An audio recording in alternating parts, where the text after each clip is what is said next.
Hello everyone and welcome to our webinar, Developing a Volunteer Strategy for Charity Retailers in the Pandemic. You're all very welcome and I'm really looking forward to taking you through our session today. As Jane mentioned, we will be covering questions at the end, so let's dive straight in.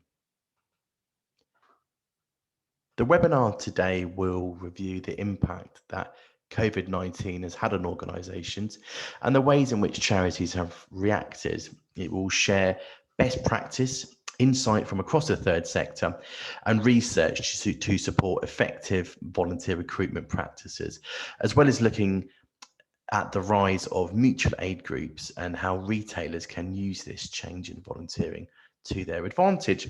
We will cover switching from traditional volunteering roles, the rise of online and micro volunteering during the pandemic, engaging with your local audience and developing a short-term strategic plan.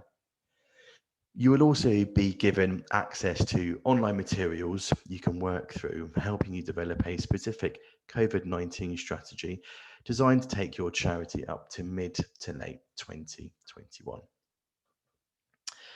And as Jane mentioned, my name is Dan O'Driscoll and I run Engagement Consultancy. I'm an executive coach and third sector consultant specialising in audience engagement, strategic reviews and learning and development interventions with a focus on volunteers, staff and supporters. Previously, I worked at Oxfam as head of volunteering and engagement and also at the University of Birmingham as head of alumni engagement. So the purpose of this session is to provide a space where you can pause and reflect on your volunteering program. We want to give you the opportunity to hear about insight and data from across the sector to help you inform you about decisions you might take and to share examples and best practice from other charities and organisations. We want to focus on where we think volunteering is heading and how you can implement some of the opportunities over the next 12 to 18 months. Ultimately, we want to feel more informed so you can develop actions to accelerate your volunteering program. So let's jump right into it. I want to take us back over the last 6 months to see what has been happening in our sector. The impact that coronavirus has had on charities has been significant. At times, it has felt as if the third sector as a whole has been disproportionately affected, and now the effect of that impact is being felt with wholesale redundancies, restructures and a significant loss of income. How charities operate and engage with their supporters, volunteers, staff and beneficiaries will have to adapt to these external pressures as we're being forced to do more with less resource. And one area, the area that we are focusing on today, the volunteering, has acutely seen how this pandemic has impacted charity retailers. The Charity Retail Consultancy conducted a snap survey of 264 charity shops across the UK and Ireland, questioning them about their reopening plans and challenges. It has been a worrying picture for charity shops and their parent charities. Retail income is vital and there are so many challenges we have to overcome. The survey highlighted the pressure shops have had to cope with. Everything from the public fly tipping donated stock outside of shops to changes in layouts, implementing wearing PPE, installing screens and quarantining stock for up to 72 hours. And all of this on reduced numbers of people as volunteer numbers are low. The survey showed that bringing back our wonderful volunteers is a huge challenge, with many being in that older category. The longer people have been away, the more fearful they are of returning to public spaces and the less likely many are to return. Over 230,000 people were volunteering in charity shops before lockdown, and many of these will not be returning when their shop reopens or possibly ever. And this is the reality that we are living through, but we can come through it. And what I want to do is just take you back to where volunteering was at the start of 2019. NCVO produced a fantastic report. I'm sure many of you would have seen it before. It's called Time Well Spent. The research focuses on volunteer engagement across the whole voluntary sector.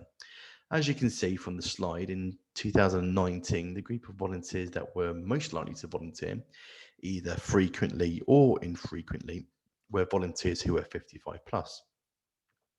This isn't very surprising considering that in most charity shops we can all recognise the demographics of volunteers who would fall into this age category. As shown above, people aged 55 plus were most likely to have volunteered recently, and within that group, the 65 plus age bracket shows that 45% had volunteered in the last year.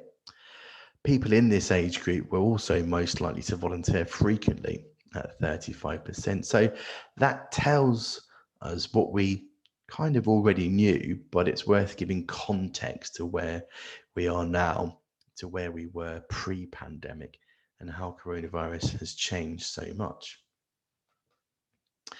Again, juxtaposing the previous slide to this current piece of research from NFP Synergy is really interesting. As we know, working in our sector, there are a few surprises in volunteering trends. However, these trends have seen a relatively dramatic change in light of the pandemic. And here are some of the key takeaways. There are few fluctuations across gender, social grade, or whether their person is a donor or not. But by far the largest determinant affecting volunteering rates over the last decade or so is age. For those aged 55 and above, volunteering rates have dropped by about 10% since 2018, with an average 1 in 10 saying they have volunteered in the last 3 months. COVID-19 has a large part to play in all of this, as older people are self-isolating more strictly than other age groups. Volunteering amongst the under 30s has, however, dramatically increased. The percentage of those saying they have volunteered in the last 3 months have increased from 30% up to 40% from 2018 to 2020.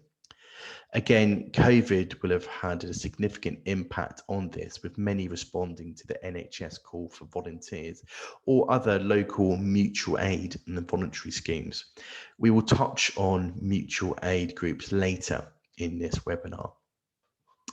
And let's look at the long-term trends. None of the above is necessarily that surprising, but what is perhaps most interesting is that this research suggests that COVID-19 has merely exacerbated an existing trend rather than restructure the landscape of volunteering. The immediate downturn is no doubt due to COVID-19, but understanding the causes behind the longer term decline is somewhat more difficult and could ultimately be based on a myriad of contributing factors. One of those factors are that these people in that age bracket are in that stretch generation where they are having to work longer, look after elderly parents, and take on childcare responsibilities such as looking after grandchildren. Their time, therefore, is becoming stretched and they are less able to volunteer because of it. Amongst younger people and looking forward, there is far more room for positivity, which is where we want to focus on today. With youth volunteering rates generally on the incline over the past decade and the new reinvigoration of mass volunteering, perhaps we might witness the rise of a new mindset amongst younger people in which volunteering becomes part of the norm. So that is where we are with our horizon scanning across the sector. Let's move on to our next slide. And this slide highlights the varying types of volunteering that has helpfully been put together by NCVO. It contextualizes the differences in volunteering during the pandemic and how these have been broken down. In the first slide on the left, you will see the existing specialist and spontaneous types of volunteering with traditional methods such as engaging through your volunteering centre to specialist roles such as the NHS volunteering scheme via the Royal Voluntary Service, and the spontaneous volunteering that's come through grassroots local schemes such as community volunteering. On the second slide, it displays this through a continuum from informal right up to formal. At both ends, we have seen huge rises in volunteering, with the NHS volunteering scheme attracting over 750,000 applicants, right down to informal volunteering at a community level that I'm sure we have all seen or been involved in. What it demonstrates is flexibility and choice for people to self-select how they want to contribute and volunteer. This is important to reflect and recognise when we come on to developing a volunteering plan for the next 12 to 18 months. That aspect of choice and flexibility is really important. And before we get into what other charities and organisations have been doing in the sector, I want to take a moment to highlight the backdrop that we're all working in and how this is having an effect on us all. During the pandemic, I've been working with lots of organisations and leadership teams on executive coaching programs, and one of the regular themes is around motivation and feeling as if we aren't able to perform to our maximum. This is absolutely understandable, considering we have had to live through a global pandemic whilst looking after family, working from home, and living in a state of anxiety and worry. And with that in mind, I want to share with you a piece of work from an artist called Tori Press. She creates fantastic drawings on what it's like to be human. And this recent piece really spoke to me about how we're all trying to better ourselves during a period of huge uncertainty. And this is Maslow's hierarchy of needs, but through the lens of during COVID-19, where we're all trying to reach the top of the pyramid of self-actualization. And the idea is that your higher needs can't be met if your lower needs haven't been met. And 2020 has been wreaking havoc on so many of our critical lower needs at the bottom of that pyramid, with unemployment and economic damage threaten the psychological needs of millions. And even if we are so fortunate to have a place to live and food to eat, how can your need for safety be met in the middle of a global pandemic? How can we feel secure in the face of political turmoil and systematic injustice and general uncertainty? And how can your need for belonging be met in isolation in a time where we are separating ourselves, avoiding community, and unable to safely connect? So if you are struggling to feel whole and productive, or even just generally okay, and let alone anything like self-actualized, show yourself some compassion. And that's what I really want to make sure that we're reiterating today. And it highlights that we are all feeling uncertain, and then it's okay to feel uncertain.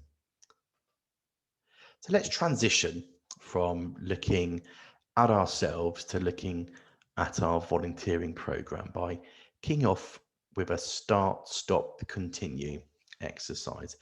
After our webinar today, we will be sending you a variety of resources, with this exercise being one of them. And I find it can be really helpful as a starting point. With this exercise, we're really looking inwards to our volunteering program to pause and review what is working well, what do we need to stop doing, and what do we need to amplify or get going with. So I've included an example from another charity that I've been working with. So in the start box, we've got to start to engage with my local community on recruiting volunteers to specific roles, start to plan a virtual volunteer recruitment event, and start to work with our existing partners again. In the stop box, we have stop asking my existing volunteers if they can volunteer more hours. Stop leaflet dropping in my local community, it's just not cost effective, and stop recruiting for the same roles over and over again. And that's something around variety. And in the continue box, let's continue to engage with our existing volunteer team to keep up morale. And we've done that so well during the lockdown, and continue to communicate updates and progress through our existing channels. And let's continue to communicate that if your shops are open, that they are a safe place to shop and volunteer. And we've all been doing so much to keep our volunteers engaged during the pandemic, but it's easy to forget that some of that best practice that we've implemented, we need to continue. There's so many fantastic examples of that. And so this is a chance to pause, reflect, and think about your current volunteering offer. And I would encourage you to complete that exercise after today.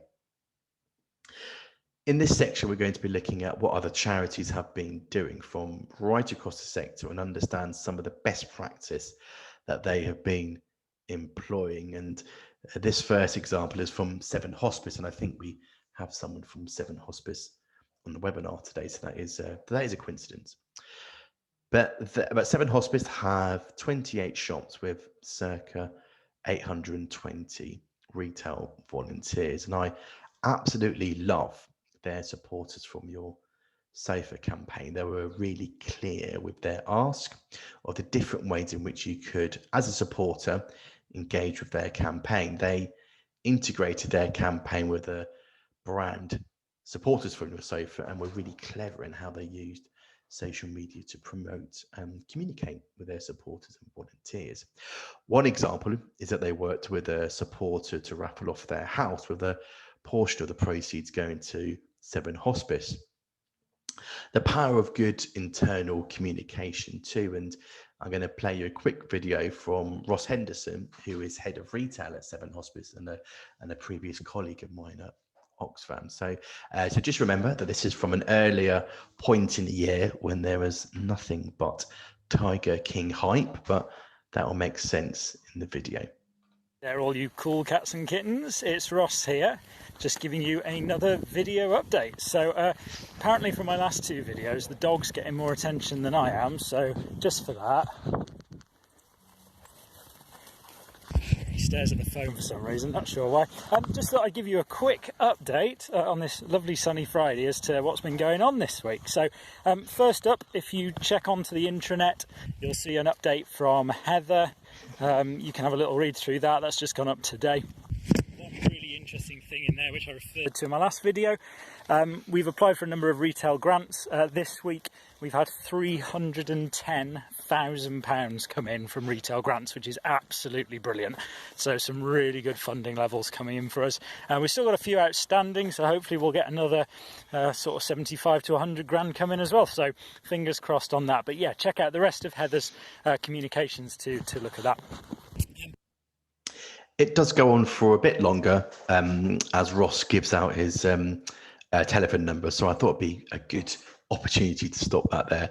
But it's a great example of regular targeted internal comms backed up with regular comms to volunteers, such as fortnightly emails and other engagement activity.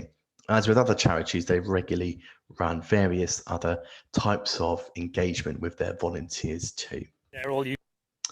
And looking at transitioning from offline to online, the British Heart Foundation have done a great job with their online engagement activity. They quickly moved their programs from offline to online, and this has had the effect that they have still been able to engage and interact with a large group of their supporters and volunteers. And there are some really good examples on screen, and there's also lots of great examples that other charities have done to keep their volunteers and supporters engaged and connected during the pandemic. And linking that back to the start, stop, continue, these are all the things that are on the continue box, and I would encourage you to continue to do. And I just want to showcase with you some other great examples of what other charities have been doing to engage with their audience. And some of these are really fantastic and really spoke to me about the innovative ways in which they been trying to communicate and interact and engage with their volunteers. And finally, the Charity Retail Association on screen there. Many of you would have attended the CRA's Build Back Better conference where Vicky and Jane did a fantastic presentation.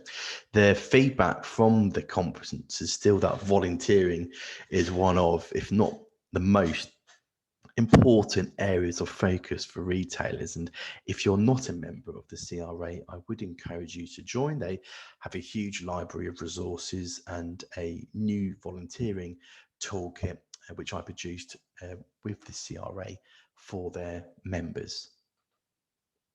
Now, here's a really great example of a targeted recruitment ask from Shelter. I'm going to play you their video now.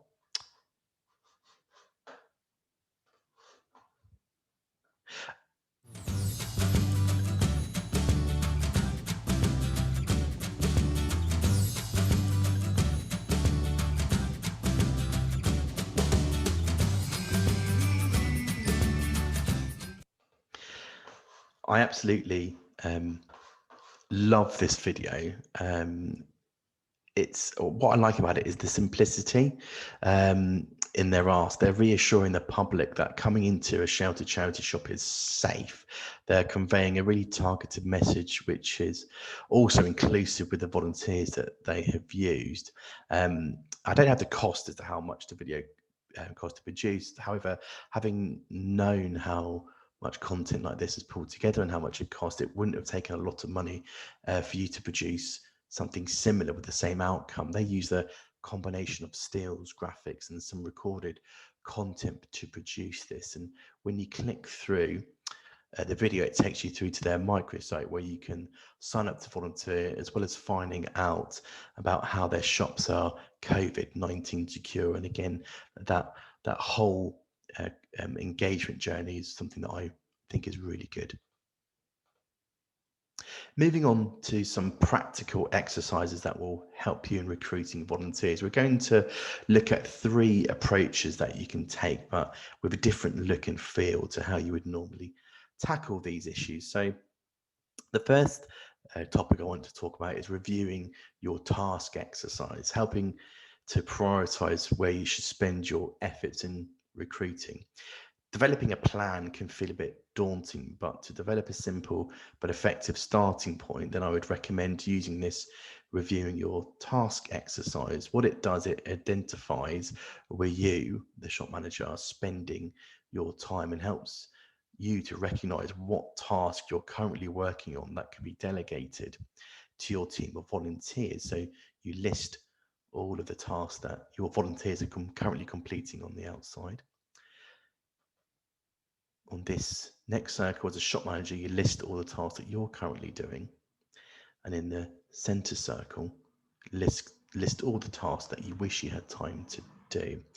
It may sound simple, but actually spending the time to write down where you are spending the majority of time can be very powerful. It also supports focusing on the types of tasks that you wish you had time for, but just haven't been able to due to completing tasks that your teams of volunteers could undertake. And the point here is that you want to try to transition and empower your volunteers to undertake some of the tasks that you're currently doing. So moving from that middle circle to the outer circle. And in the center, this is where you can start to think strategically about your shop and look at some activities that you haven't had an opportunity to focus on before. For example, you can include running an online open day or developing a micro volunteering offer.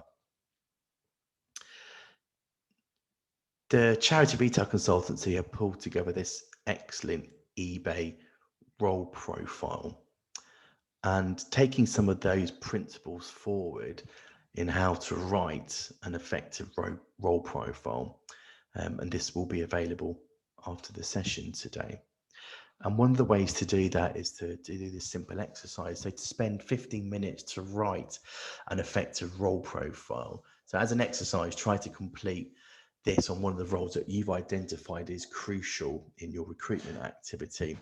You really will be surprised what you'll be able to complete within 15 minutes. But some of the principles of writing an effective role description are to keep it simple. Clearly communicate why the role is important. Avoid using jargon, as this can be a barrier to potential volunteers. Clearly explain the task and responsibilities that the role will involve. Volunteer roles are not jobs, so the description shouldn't look like a job description. A volunteer role description needs to be flexible and be really clear that it is a volunteer role. Set the expectations up front. If you are looking for something specific, ensure this is included in the role description. This ensures that you and the volunteer are both clear about what the role involves. So, our top tip is to set aside 15 minutes to develop a role description. Take that time to really think about it. The more time you invest in developing the role, the more effective it will be. But see if you can develop a role description within that time. You will be really surprised. Having a good volunteer role profile will be a key tool for promoting and managing the expectations of new volunteers. And finally, here is an example of a volunteer recruitment plan. Later on, we will look at developing a strategy and the process to creating one, but having a local recruitment plan, shop by shop, is an effective starting place. Just writing down what you're going to do, how you're going to do it, what support do you need, and did the activity work is really powerful. By writing it down, it supports you in committing to that activity and giving you direction. It does sound simple, and it's meant to be, because plans should be simple and straightforward. As you can see, we have completed a local recruitment plan. For each of your shops, this could be very different. And when I work with shops on developing a recruitment plan, it would be unique to that shop. For example, if I was to develop a volunteer recruitment plan for a Henley bookshop, that would look very different to the Slough clothing shop. Different markets, different local communities, and different priorities. So this exercise isn't something that you should impose on all of your shops by getting them to do and undertake the same activity. So there isn't a copy and paste job. It should be empowered locally for shop managers to develop alongside appropriate support. And it does need to be led by the shop manager, so that it is as effective as possible.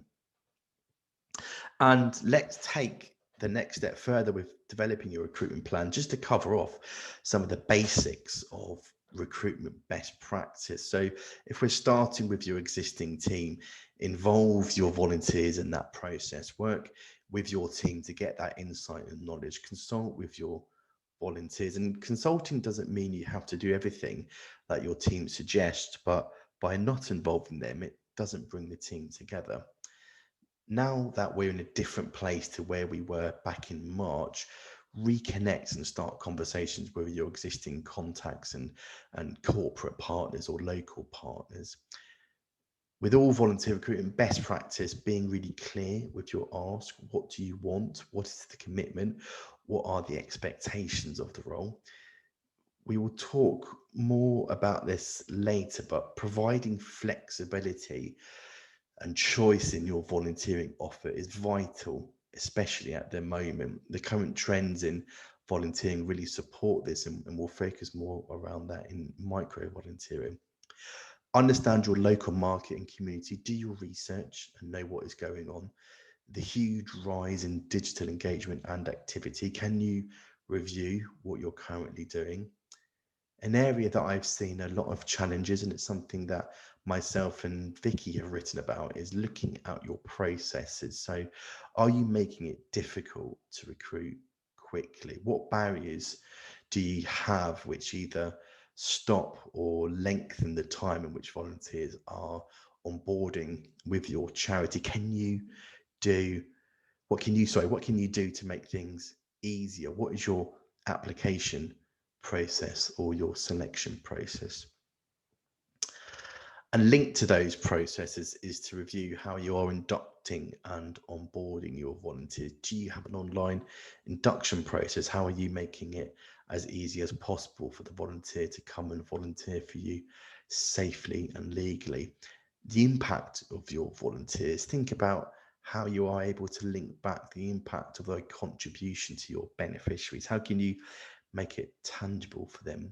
And finally, to have a plan. I've spoken about this before, but a plan can be the size of an A4 piece of paper. It doesn't have to be complicated, but it is essential to have a plan of activity that you can review and assess to see whether the activities work, what you need to change, how you can make it better, or amplify some great ideas and improve them.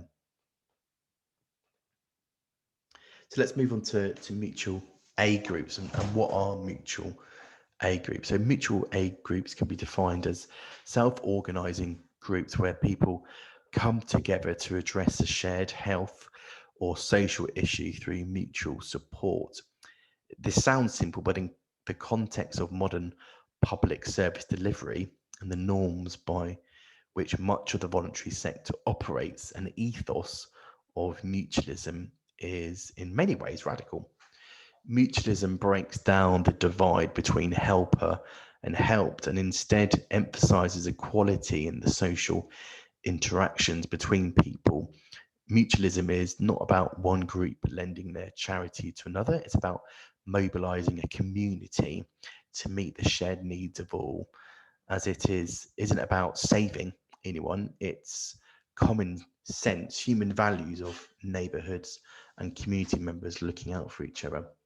And we've all seen the rise of mutual aid groups during the pandemic, communities coming together to deliver food, pick up prescriptions, telephone vulnerable or isolated people. And the reason why it's become popular is due to that grassroots support, people coming together for a common cause, and the flexibility and ease in which people can volunteer and get involved. And what's interesting is, even though it is volunteering, people who are part of mutual aid groups don't necessarily see it that way, but it is volunteering in its purest form. Now, if we were to look at the NHS volunteer scheme, which in part tried to address the same issues and have the same outcomes as mutual aid groups, but didn't have the desired outcomes across the board, it's still a great example of a national volunteering program, but the application in some instances didn't follow through, and there are lots of reasons for that. But one of the key reasons is that local engagement and that community coming together. On screen, I'm showing you that map, and this is the main website, so COVID-19 Mutual Aid UK, and it highlights groups across the whole country, and I'd encourage you to look at that. And there are many ways in which mutual aid groups have been really successful, but some of the key takeaways are around that digital infrastructure. So doing a lot of activity online and organizing online. And it's been really important aspect of mutual aid groups. Offline communities have still existed and there's still a lot of activity, but a lot of it has been driven online. And activities have often evolved from delivery of essential services to wider community support, and also that the nature of doing things quickly and strengthening those community bonds. So if there is an issue, then let's do something about it. And that informality, so people self-selecting and having that choice as to what they can do and how they can do it. And mutual aid groups really have been critical to our society's response to COVID-19, and that rise of that community spirit, and that wider potential of what can happen within grassroots support. And the rise of youth volunteering has contributed hugely to the success of mutual aid groups too. We've linked some excellent research on mutual aid groups and their rise in the resources package that we've put together. So do make sure that you look through that. And let's move on to social media, online and micro volunteering now. So social media and why it has proved to be so successful over the course of the pandemic. One of the reasons why social media usage has increased so much over the past 6 months is that people have had the time to re-engage with their social media platforms. And from the perspective of engaging with your audience, starting off by learning everything you can about them. What do your volunteers and supporters want to see from you? How can you innovate your message and get that cut through using Video is a really effective way in which you can do that. And linking back to the rise in youth volunteering, from this piece of research from Talkwalker, you can see the areas in which social media is engaged and used by the different demographics, and linking the use of video content to share and promote your message, but really understanding your audience and how they want to engage with you, and not just using online, using the offline content to promote that online. And from a shop's perspective, and taking that point of offline to online, what is important is that you're transitioning that content, so that local content that you're creating in your shop and in your community, and putting it online. You are a shop first and foremost, and you want to link your cause and integrate with your local community the impact that you're having. And I'm specifically talking about local shop accounts, not necessarily centrally managed social media accounts. These are your individual shop profiles. So you want to tailor your content to your shop and your shop activity to have that local impact. And the next stage on having a simple and effective social media strategy to support you. So gathering and examining what's working for you on your platform, who you're connecting with and who's connecting with you, and what are your competitors doing, and what do you want your audience to do. So what is that call to action? And some of the best social media accounts from shops are either unique in their messaging and tone of voice, are interesting and share content that I want to see, are memorable, or they demonstrate the community spirit with how they are embedded locally with the community. And from that point of view, speaking with a real voice and not a polished corporate speak brings a genuine and authentic tone to your communication. If I think to some of the best content I've seen locally, it's been shop managers and volunteers being themselves and being genuine. If you have a volunteer who is who adds a huge amount of value and who is fantastic at presenting the shop, then do use your volunteers and engage with them. And you will have your central accounts, but from a local level, you can use your personality or one of your volunteers' personality to showcase what it's like to volunteer in your shop. Some of the best content isn't polished, but is genuine and authentic, speaking with a tone that is relatable.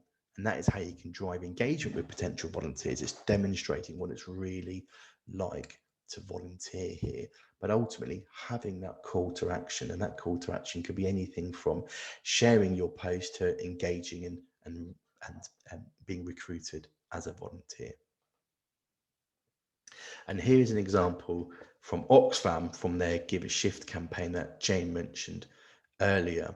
And the point here is to show you how taking your offline content and putting it online is so effective. We see how volunteers, shop managers, and the whole trading team have got involved and shared through social media this recruitment campaign. And what is key here is that this is free promotion and engagement. You're creating content and making it interesting, relevant, and authentic. And what does your social media strategy look like? So we'll link some resources after today in terms of how you can create that, how you are engaging your audience, and how you're using volunteers to push your message.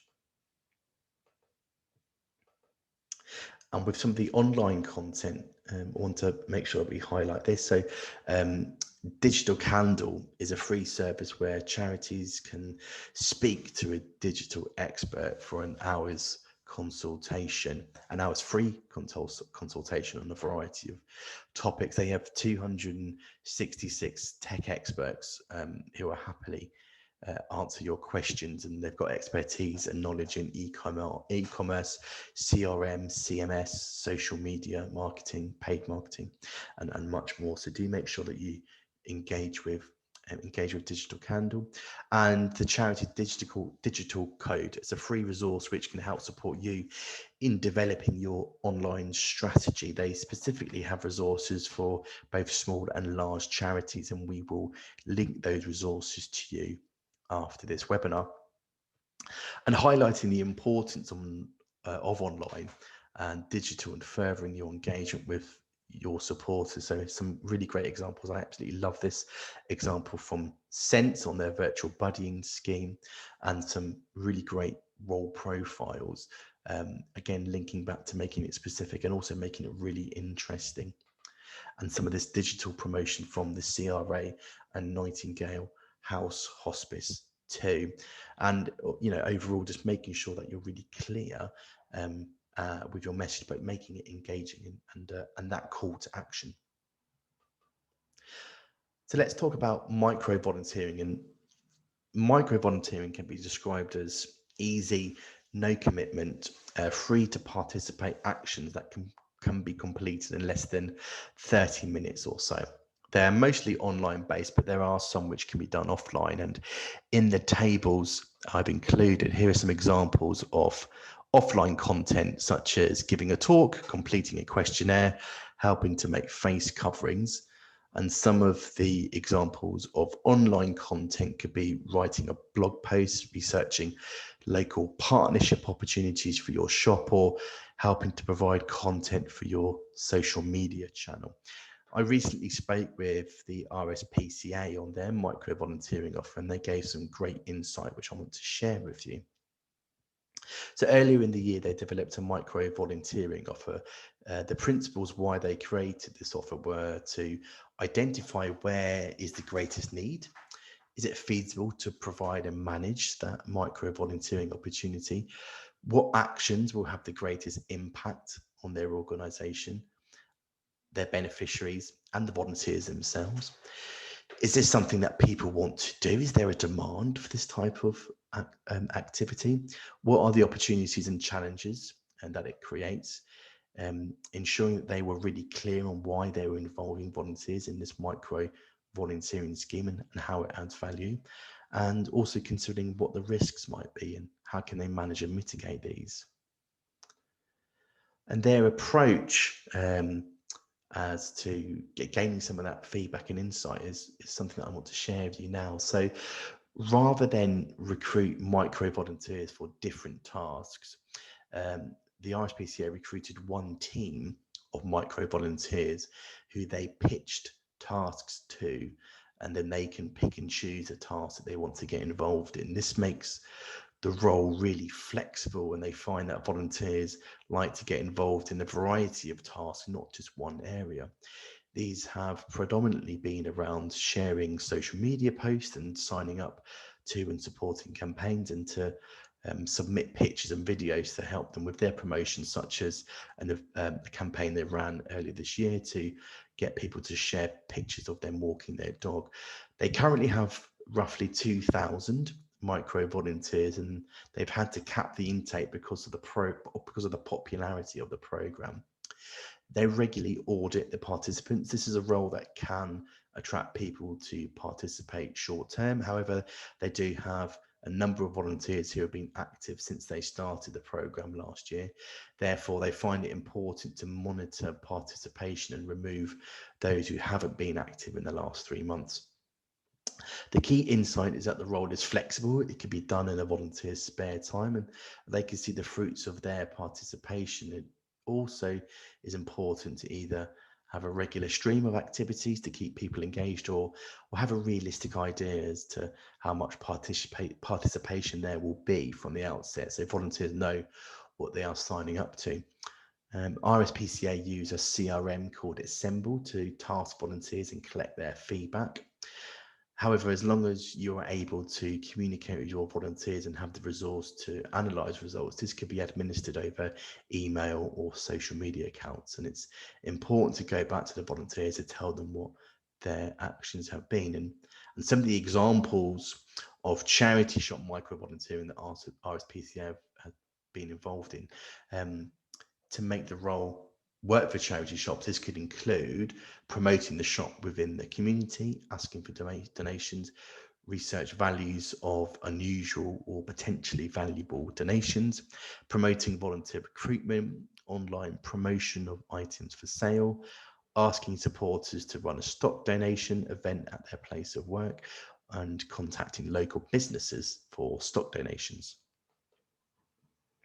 So now that we've covered off the insight as to what is happening across the sector, sharing some of the best practice from other charities, insight from mutual aid groups, social media, online and micro volunteering, we're now going to put that all together into a strategic plan. So earlier we covered developing a local volunteer recruitment plan. This is now focusing on how to develop an overall strategy. You may have an existing plan that needs to be updated, or you don't currently have a plan that could be in action because it hasn't been updated since COVID has affected us. Firstly, you need to consider what type of plan you need and what is your time frame for implementation. As I mentioned previously, having a plan or a strategy doesn't need to be complicated, but having clarity at the start will be helpful. You will know your business better than anyone, therefore review what resources you have.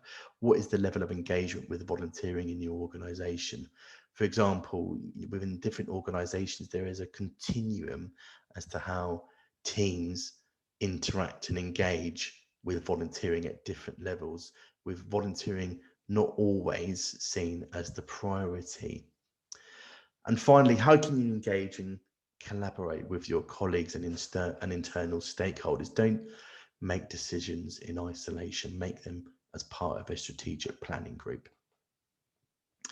The importance of having data when building a strategy, so that you're coming from a place of fact, not from a place of what do you think you should do. You start from that position of knowledge, and a great way to do that is with surveys, and these surveys can be sent to volunteers, shop managers or other internal stakeholders, and there's lots of free resources that you can use such as SurveyMonkey or Smart Survey to get that data.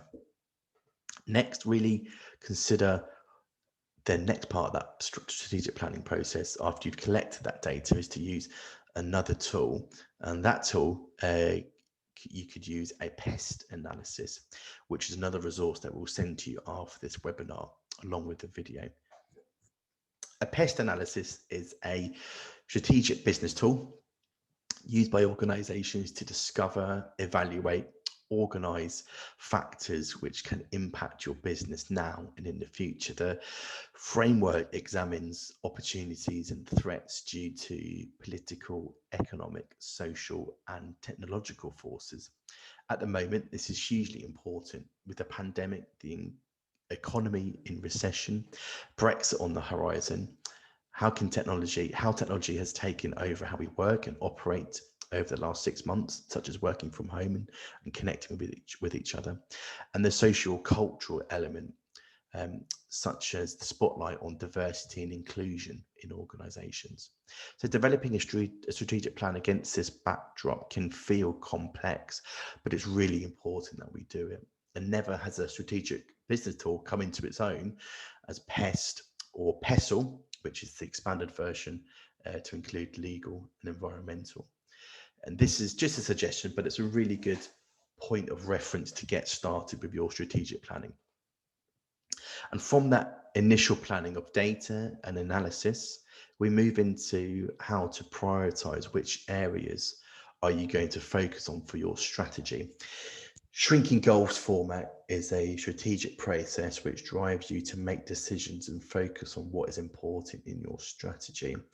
And I'll take you through how it works in practice. I mentioned before about not making decisions in isolation, and this tool is the perfect group exercise to facilitate that. So, for example, if you were to individually write down your top 3 areas of focus on retail volunteer recruitment, you would then get into a group and you reduce that overall number down each time.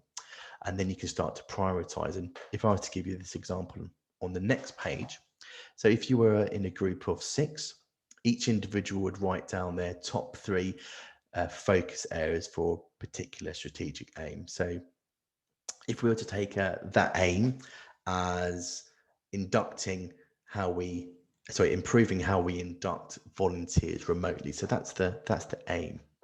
Now that each individual has their top 3 focus areas as to how we can improve how we induct volunteers remotely, you pair up and take your combined 6 ideas and reduce those down to 3. So as a group, we have 3 pairs, and in total, you have 9 ideas between you. The group comes together and agrees out of those 9 ideas which 3 to focus on first. And you may have duplicates from other groups, which is great, but the idea is to whittle those down into your top 3.